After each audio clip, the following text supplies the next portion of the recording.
Hello everyone, I'm Russell. And I'm Richard. And we are with the Lafayette Beer League. And tonight we're going to be talking about Danny Boy Brew Works. They started out with a dream in 1993, but really only opened the doors in 2015 when Kevin Paul and his wife Lainey realized their dream of having an Irish-style brewery with the help of co-workers and friends, Prescott Sanders and his wife Sarah.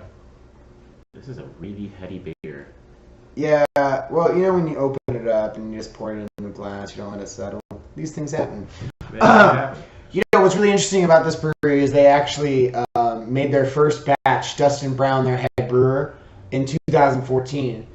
But like you said, they opened in 2015. I was very confused, and I looked up lots of articles. So, like, did they just sit on the beer for a little while? Oh, no, they opened up in January.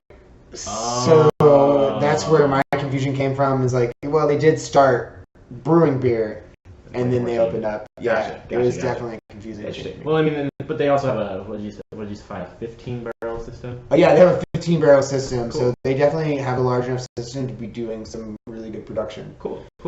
So, mystery solved about the 2015-2014 snafu. Anyways, today we are talking about Rock and Rolla, an Imperial IPA that's going to be coming in at a very heady 7.5% or 7.5 ABV. So it'll definitely warm you up after a couple of them. It's so hoppy. It's very hoppy. Like, it smells so good. Right. So this is an Imperial IPA, and it's like based on the West Coast style. Right. So it's not surprising to see that it's at 99 IBUs. That is really hoppy, and it's just going to be like hops upon hops upon hops. But right. What do you think, Rich? So right off the bat, I definitely noticed that it has a really lovely straw to deep gold color, which is exactly what you'd be looking for. And this has a small, that's good. Just ever so slight chill haze. So like not too much to where you're it's outside of source, but it's just a little bit to where you're like, okay, yeah, just a little bit of chill haze, which is just fine with this style.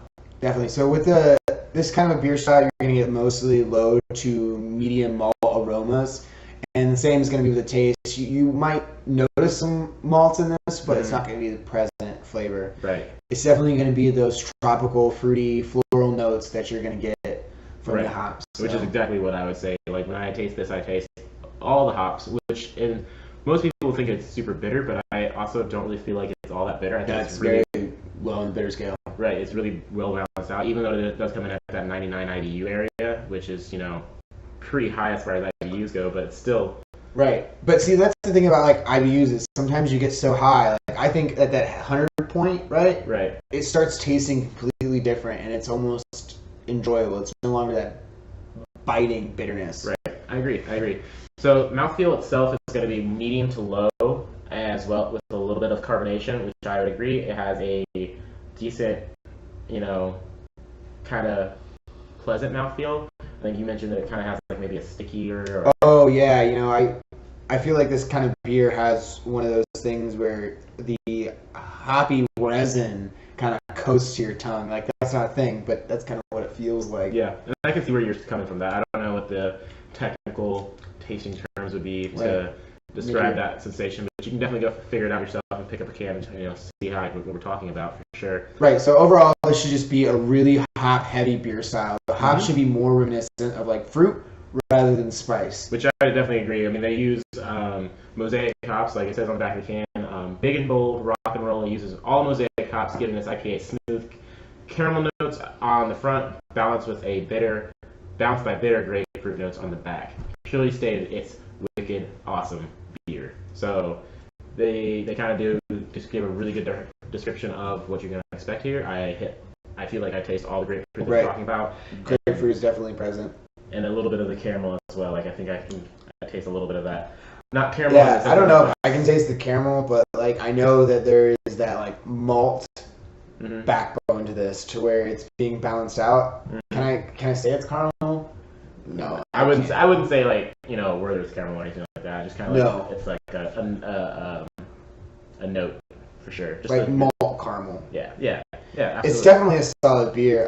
So that kind of just brings us to our can art real quick. My personal favorite is just the guy in the front. Like he kind of just looks like a straight up badass, and that, and I love it. What's that Irish gang that was like is it NRA or Yeah, like whatever they are. Whatever they are. But he really kind of captures that Irish kind of punk rock feel, which is I think exactly what they're going for. They even have rock star tatted on him in the picture. They do a really good job with hitting those Irish roots for sure. Oh yeah, the whole entire can is just an Irish flag, which is really cool. This is one that we'd want to do for St. Patty's Day for sure. If we thought about that, but we didn't, so it's okay. Yeah, sometimes you gotta go with it. But this is definitely a solid beer, and for sure, I like what they've done with the can art. They've given a little bit about the beer, and then on the back you have the whole logo. Right. Which something we've talked about before is like the cohesiveness of a logo and the actual can art. And this works really well with really this well. Can. It brings in those like fighting Irish boxing gloves and everything like that. Works in the clovers and everything. I am a big fan of this can art in general, for sure. Yeah. So what do you think about overall beer? All right. So the ratings that we have. So Rate Beer gave it a 3.08 out of 5 and 17 ratings. Obviously, they are always low, and it's really just not fair. I feel like as a representation of this beer. Beer Advocate gave it a 3.95 out of 5 with 17 ratings, and that is a significantly better score, and I think that it's a lot closer to what we would give it personally.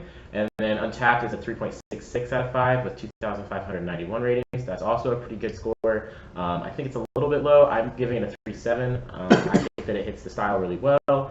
It's not overly bitter or anything like that to where I can't enjoy it, and it was not punching me in the face or anything like that. We did a beer earlier. I can't remember the name of it, but it was an extremely bitter beer, like bitter, just straight up on the tongue, just punched you in I the face. can't remember what that one was called, but yeah.